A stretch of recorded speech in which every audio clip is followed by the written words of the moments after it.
OCO, hello everyone. I hope you all are warm out there because it's cold in Oklahoma. The cold brings me up to a story for y'all. A long time ago, there was no fire and all the animals were cold. Ooh, Yangla and Cherokee, it's cold out there.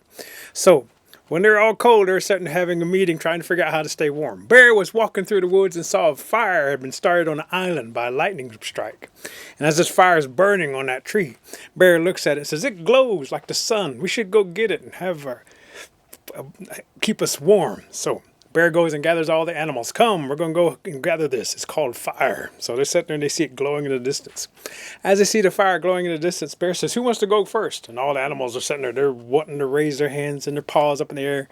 They're all saying, "We want to go first." There's even a tiny little one going, "I want to go. I want to go." And Bear picks one. Raccoon, go first. So Raccoon swims over there. Raccoon's a good swimmer.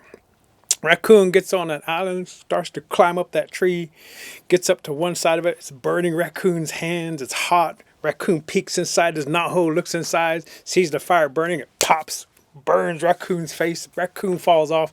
Black mask on his face, black mask on his hands, black on his tail, because he's landed inside the roots of the tree. It's got rings around it like the roots of a tree. Raccoon rolls in those ashes for a little while, comes back and says, "It's too scary over there." Everybody says, "Look at what happened to you." And that's why the raccoon looks like it does to this day. Bear says, "I will go. I'm strong and brave." So the big white bear swims all the way over there, climbs up, says, "I'm just going to carry the whole tree back." Wraps arms around the tree, tries to pull it back, but more of the branches come down, cover that bear, turn that white bear black. Comes all the way back, says, "It's too frightening over there. I don't think I want to try. Does anybody else want to try it?" Animal after animal tries. The bobcat goes over there, climbs all the way up to the top. Fire is burning, sending out sparks, and dots that bobcat. Comes back, says, "It's too scary. I don't want to go over there anymore either."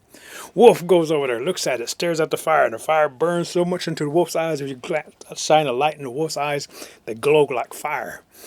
Snake goes over there too. The black snake, huge one, goes crawling all the way up the tree, goes down the tree, tries to bite the fire and bring it back. But once it breathes on the fire burns and gets higher, scares that snake.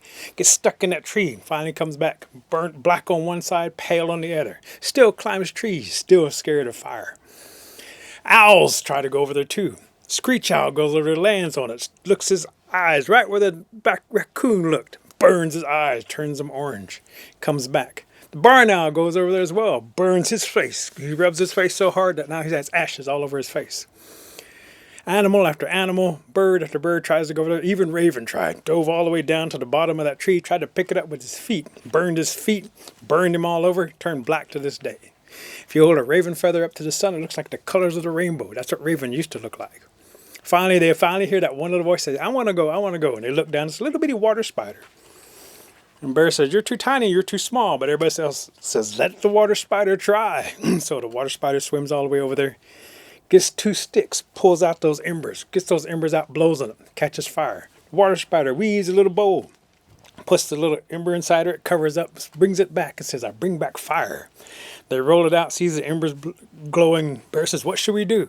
Water spider says, "We need sticks and twigs." So they get sticks and twigs and they cover it all up. The flames catch, and before too long we have our first fire. We got it not because of the biggest, the strongest, the meanest, but because of the smallest and the smartest. Even if you're small and smart, don't ever let anybody tell you you can't do great things for your people, because that's the moral behind first fire story. What else?